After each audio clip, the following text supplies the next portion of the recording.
All right, so what enzymes destroy proteins? They're called protease. It's called protease. Enzymes end in ase. Ace, just like when we did the liver lab, we talked about catalase. Just like that thing that I'm pointing at right now is an enzyme called sucrase, and it breaks down sucrose.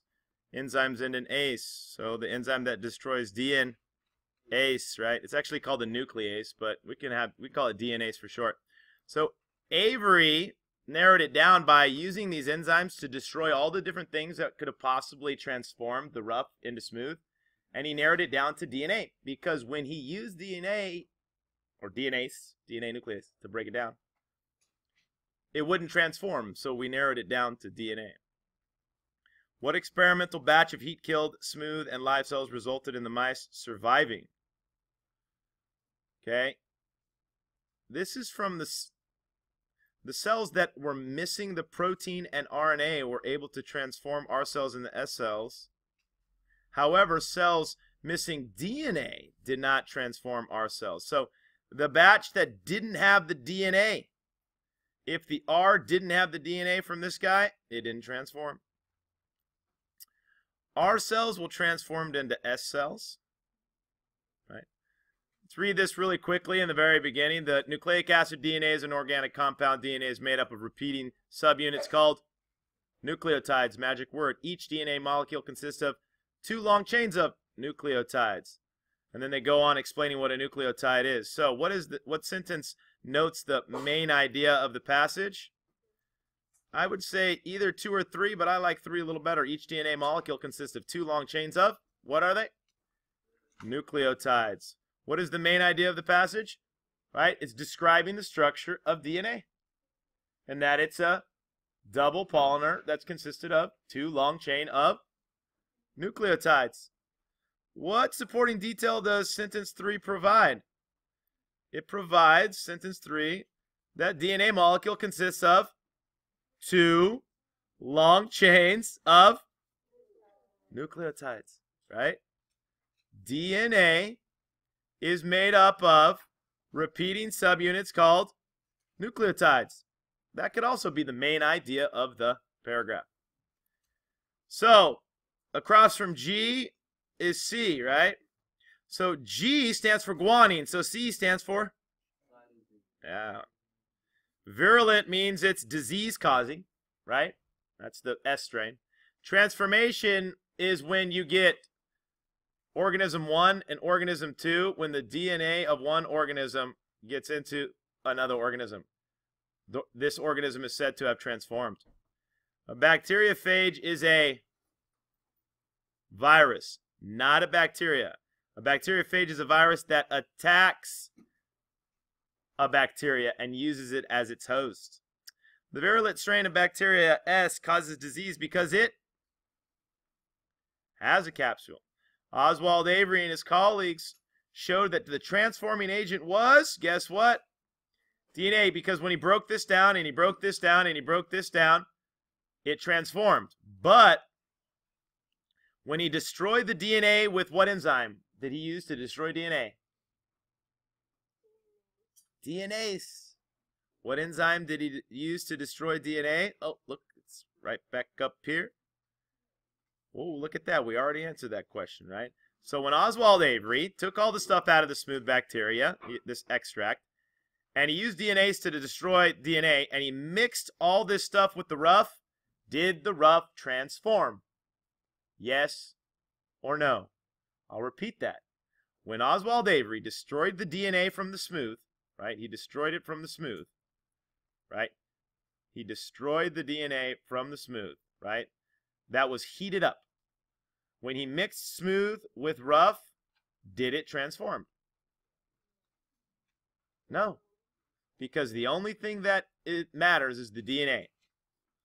Hershey and Chase led to the conclusion that DNA is the hereditary molecule in viruses, because Hershey and Chase didn't study the pneumonia bacteria.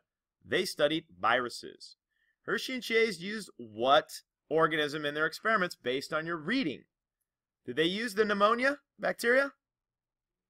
Hershey and Chase, the ones that labeled their virus with phosphorus and sulfur? They used E. coli. And you guys in your lab, the strain of bacteria, the species of bacteria that we're going to be using is E. coli. Okay? The S strain and R strain are different in the fact that the S strain produces a capsule, but the R strain does not. Got it? That's how they're different. And the capsule is what makes it virulent. R strain is not virulent. The S strain is virulent because it has this capsule around it. What was the purpose of Frederick's experiment 1? He wanted to see if the R cells killed the mouse. Are they virulent? And were they? Nope. What was experiment 2? Well, he wanted to see if a living S cell would kill the mouse. And did it? Yes, it did. It's deadly. Something about that is deadly. So what was the purpose of 3? Well, he heated up the bacteria. He wanted to see if, even if you kill the bacteria cell itself, is there something in that bacteria, even when it's dead, that is causing the disease? Right? Is it the stuff that the bacteria cell is made up of? Not the fact that the bacteria cell has to still be alive. Because if it's alive, then it has to be doing something. But if it's dead and still kills the mouse, then it's not about being alive. It's about whatever it's made up of, you're still putting in the mouse, right? If I take a piece of paper and I chop it up into pieces and put it into a basket, the paper is still in the basket. It's just chopped up into pieces. If you take a bacteria cell and heat it up and break it down, all the molecules and things that were in that, you're still injecting into the mouse. Unless you heat it up really, really, really hot, and you could possibly denature and change the shape of those molecules. So the purpose of the 4th one was the most important. He wanted to see if there was something in here, right, that relied on a living cell in order to kill the mouse. And the fact of the matter is it's true. You need a living cell to be able to kill this mouse. And so there was something inside of here that went in here and transformed it into a bad, virulent bacteria. Why is the S strain able to cause disease in mammals, but R strain is not? Because it doesn't have the what, guys? What does the R strain not have? Capsule. So obviously the DNA, right, had genes that controlled the building of this capsule on the outside of the cell. Hershey and Chase did these 2 experiments. They used sulfur to label the protein part of the virus. They used phosphorus to label the DNA. And then they saw, okay, which part went inside of the bacteria. Here's your bacteria. Here's your little virus right here, right? And there's DNA inside. Oops, there's DNA inside of the virus. DNA is inside of the virus. They added special types of like radioactivity. They first radioactively labeled, the DNA, and they saw, well, did the radioactivity get inside of the cell? And when they did that, it did get inside of the cell. But when they radioactively labeled the protein, the outside part, it did not make its way into the cell, and so it's not the protein. Okay? So if you have to ask yourself the question here, which is the hereditary material, right? DNA is the hereditary material. Write the number of the experiment that resulted in that. Sulfur is protein, so that's experiment number 1. DNA has to deal with phosphorus because DNA contains phosphorus. So that's experiment number 2. Purine is the nitrogen bases that are the big ones or the small ones, guys? Do you remember? Purines. Which 2 letters represent the purines? Adenine and guanine. What does that spell? Ag. What does Mr. Vieira say when we talk about purines? Ag and agriculture, where we grow things from the ground, pure. When you grow things from the ground, it's pure. You guys are killing me. Pyrimidines are not C and G, C and T, just the other ones. Complementary base pairs means that A goes with T and C goes with G. Erwin Chargaff provided evidence to support that when he studied the percentages of each nitrogen base in organisms. Nitrogen base, right? When you're looking at a nucleotide, you have a phosphate group, you have a 5-carbon sugar, and then branching off of the sugar, you have this nitrogen base that's either A, T, C, G. Why is it called nitrogen base? Because it contains, you guessed it, nitrogen. What is the primary function of DNA? Does it serve as storage for unused nucleotides? Nah. Does it keep the nucleus from collapsing? Nah. Does it store information that tells the cells which proteins to make? Yep. 2 strands of DNA are held together by what type of bonds, guys? Bam, hydrogen bonds. According to the base pairing rules, guanine goes with, if you don't know this by now, you are going to have some serious problems in this test. What is not a correct structure of a nucleotide? I just drew it up there. You want a phosphate, right? So we got a phosphate here, we got a phosphate here, we got a phosphate here. Okay, so that doesn't rule anything. What's the name of the sugar? Huh? Deoxyribose. Is the phosphate attached to the deoxyribose? Yeah, so we got not a correct structure. Yeah, so we got deoxyribose. Yeah, good. Deoxyribose. Deoxyribose. Okay. This one right here, ribose. Is that part of DNA? No. The percentage of adenine in DNA is always equal to the percentage in what? Adenine is always equal to? Yep. Erwin Chargaff. Erwin Chargaff. What are the 3 parts of a DNA? If I have to say this again. What am I drawing, everybody? Know what these letters stand for. Phosphate group, deoxyribose sugar, and a nitrogen base. If 15% of the nucleotides are guanine, what percent are the other 3? Okay, guys. Adenine, thymine, cytosine, and guanine. They have to equal up to what percent? 100. If guanine is 15%, what else is going to be 15%?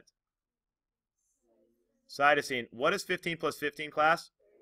So if these guys represent 30, then these guys have to represent the other what? 70. So what is adenine?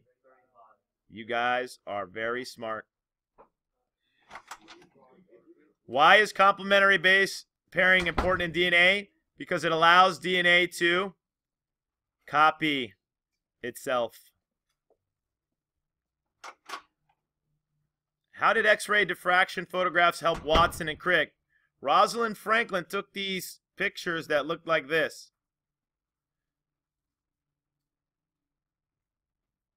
And most people looked at that and said, what the hell, it's just an X. But she could measure the lengths between this right here and say that this is a, what type of shaped molecule is this, guys?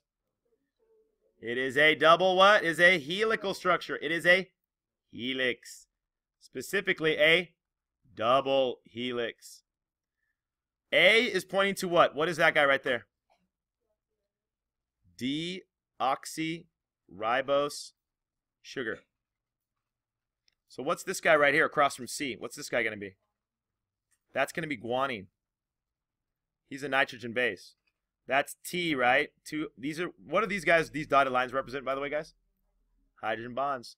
Across from T is going to be a A. Do you see how this is a double ring and this is a double ring? Everybody see that? Let me get rid of those circles. I'm going to use, look, watch. I'm going to highlight the purines. See how it's double right here? Everybody see that? Purine. And the other ones are the pyrimidines, right? The pyrimidines, cytosine, and thymine. So back to the last part. This is adenine. And what's this guy right here that's attached to the sugar that's on the backbone? Phosphate group. If you really want to know what a phosphate group is, it's a phosphorus atom, and it's connected to a bunch of oxygen atoms. And they are negatively charged, and that is important.